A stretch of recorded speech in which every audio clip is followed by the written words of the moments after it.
bab 6, pada sesi kali ini kita mau membahas untuk subbab 6.5, pertumbuhan dan peluruhan eksponensial. Nanti kita akan menyelesaikan persamaan diferensial yang berkaitan dengan masalah pertumbuhan dan peluruhan eksponensial. Nah, untuk pertumbuhan eksponensial sendiri, kita misalkan ada suatu populasi. Oke, suatu populasi ini kita kasih notasi Y. Nah, populasi ini bertambah tentu sebesar delta Y ya dalam notasinya dalam waktu delta T.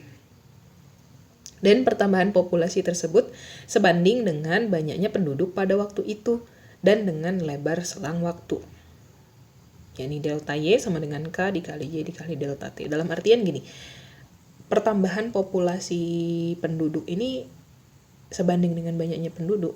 Kalau misalnya di kota yang satu jumlah penduduknya adalah 100 orang, terus di kota yang lain jumlah penduduknya misalnya 300 orang, ya kan?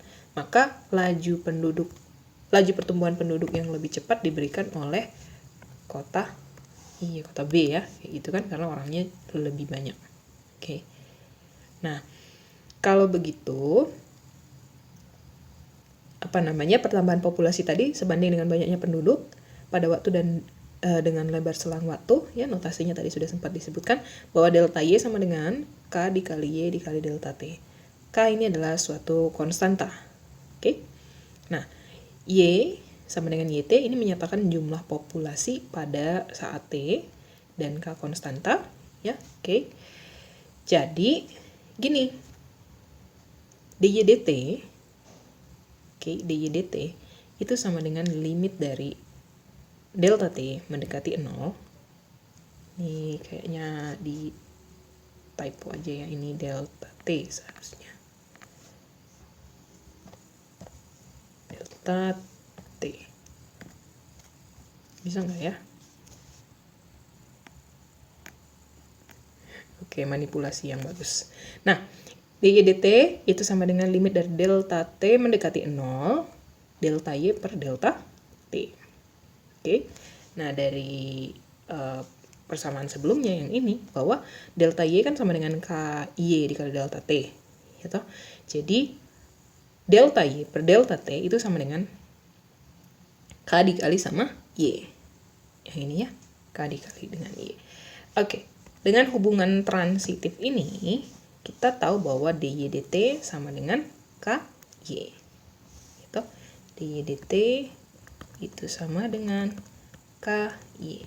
Sehingga didapatkan hubungan yang baru sebagai berikut, yaitu DY per Y sama dengan K dt. Ini tukar posisi aja kan, si dt sama si Y-nya kan, jadi DY per Y, ya betul. DY per Y itu sama dengan K dikali sama si dt. Nah, dari hubungan ini gitu ya, kita mau lihat ketika kedua ruas itu diintegralkan, ya, ruas yang tadi itu yang DY per Y sama dengan K dt gitu kan. Nah, kedua ruas ini kita integralkan, ya kan? Kita integralkan, saya pakai warna yang lain biar kelihatan aja. Ini kita kasih integralnya, ini juga kita kasih integralnya. Apa yang terjadi?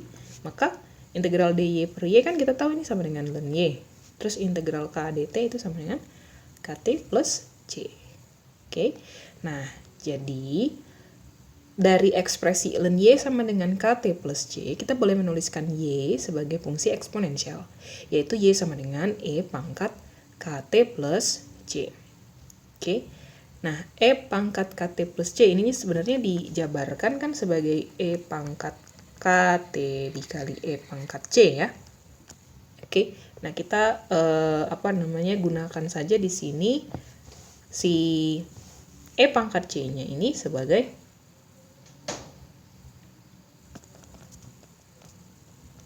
suatu A.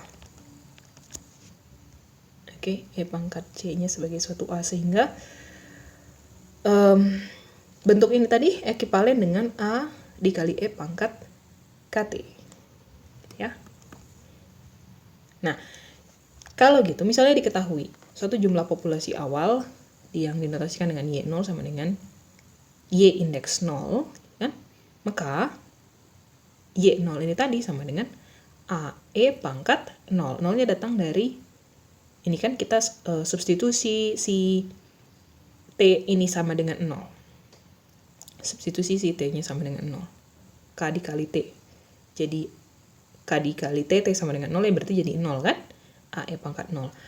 E pangkat 0, 1 ya. E pangkat 0 sama dengan 1.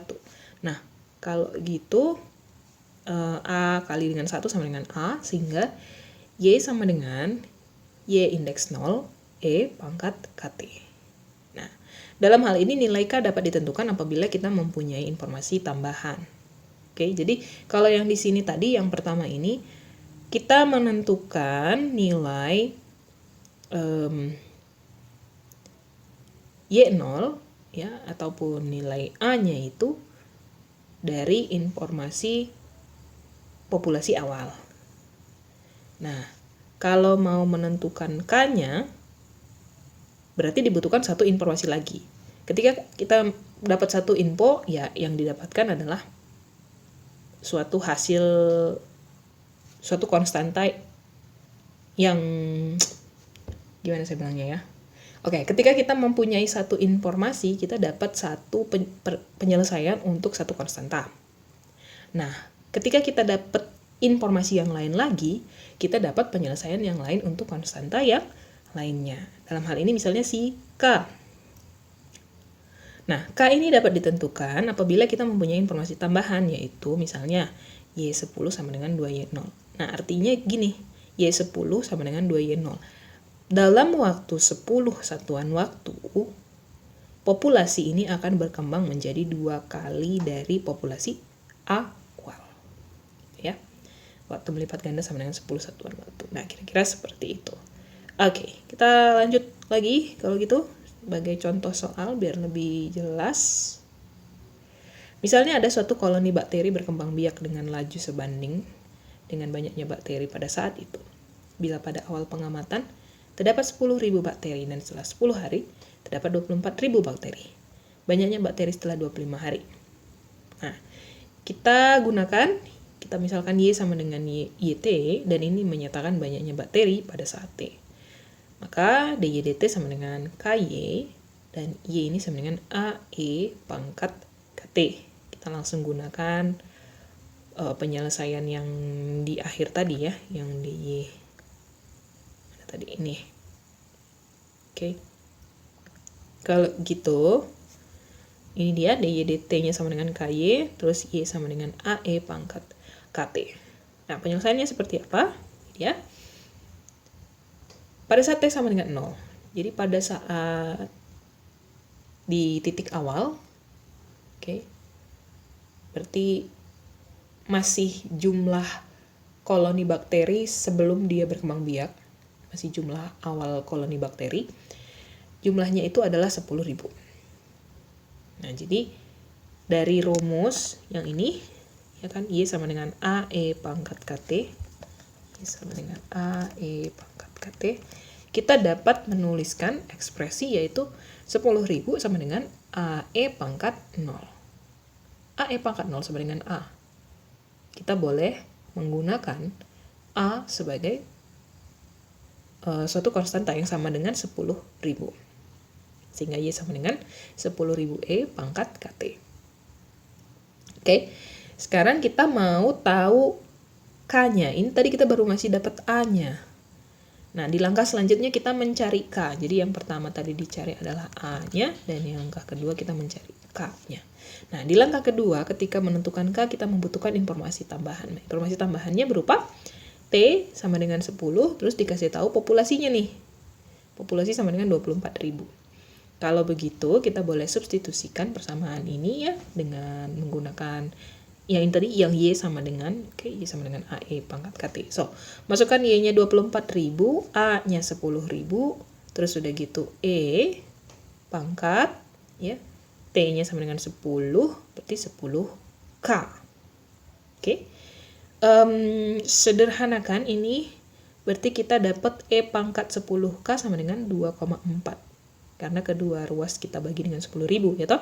Jadi E pangkat 10K sama dengan 2,4. Oke. Dari ekspresi E pangkat 10K sama dengan 2,4, 10K itu merupakan len 2,4. Ya kan? Nah, ya. 10K itu adalah len dari 2,4. Sehingga K-nya itu adalah 1/10 len 2,4.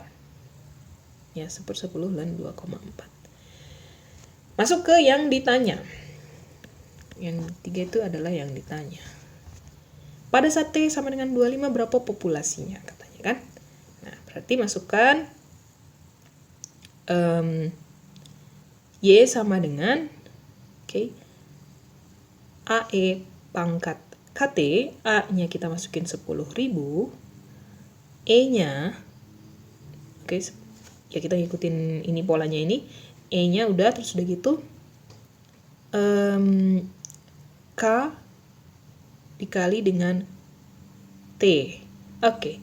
Tadi kita dapat K berapa? 1/10 len 2,4 ya enggak? T-nya 25.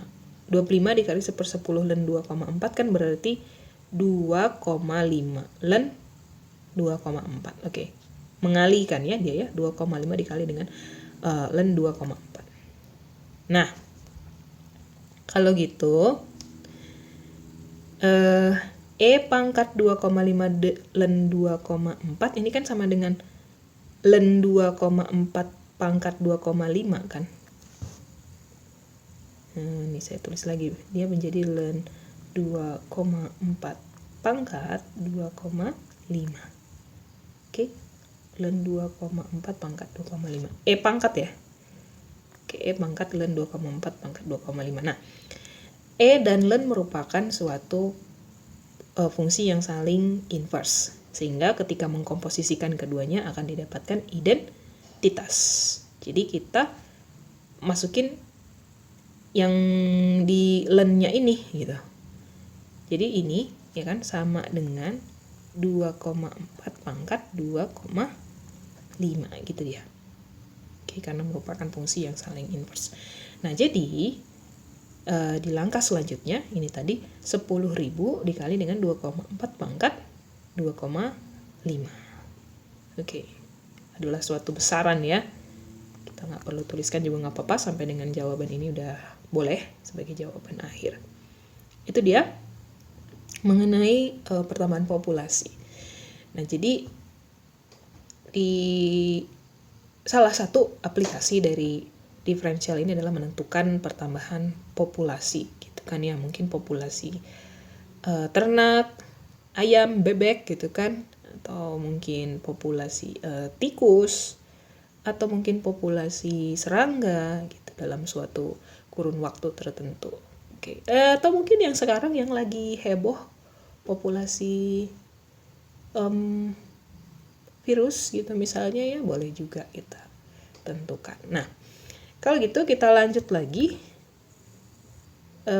yang lain ya, penggunaan dari persamaan diferensial adalah peluruhan eksponensial. Nah, kalau yang peluruhan eksponensial ini mirip dengan pertumbuhan eksponensial yang terjadi pada suatu populasi, peluruhan eksponensial terjadi pada zat radioaktif.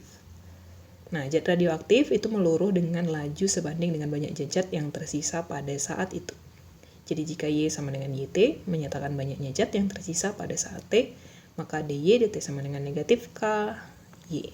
Dengan Y sama dengan AE pangkat negatif KT. Di sini kita pakai K-nya negatif ya.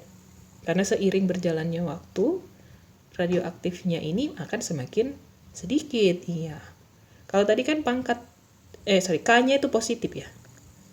K-nya positif itu. Nah, karena ini kan pertambahan populasi gitu. Oke, nah kalau yang peluruhan eksponensial dia menggunakan K yang negatif. K-nya sebenarnya didefinisikan sebagai sesuatu yang lebih dari 0, tapi dalam penggunaannya kita kasih notasi tanda negatif di depan K. Kayak gitu ya. Jadi peluruhan dari radioaktif ini biasanya kita bisa gunakan untuk menentukan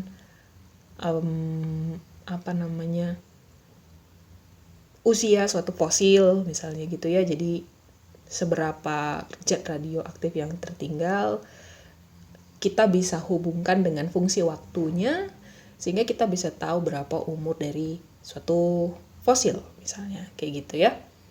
Nah, terus juga banyak lah pokoknya peluruhan dari zat radioaktif. Sepertinya di kimia dasar juga ada dipelajari ya. Saya yakin kalian sudah bisa lah ya mengenai hal ini. Selanjutnya adalah hukum pendinginan Newton yang berkata bahwa jika suatu benda dimasukkan ke dalam ruangan dengan suhu tetap T1, maka menurut si Newton, benda tersebut akan mengalami pendinginan dengan laju sebanding dengan selisih suhunya, yaitu T dengan suhu ruangan T1. Yakni dt,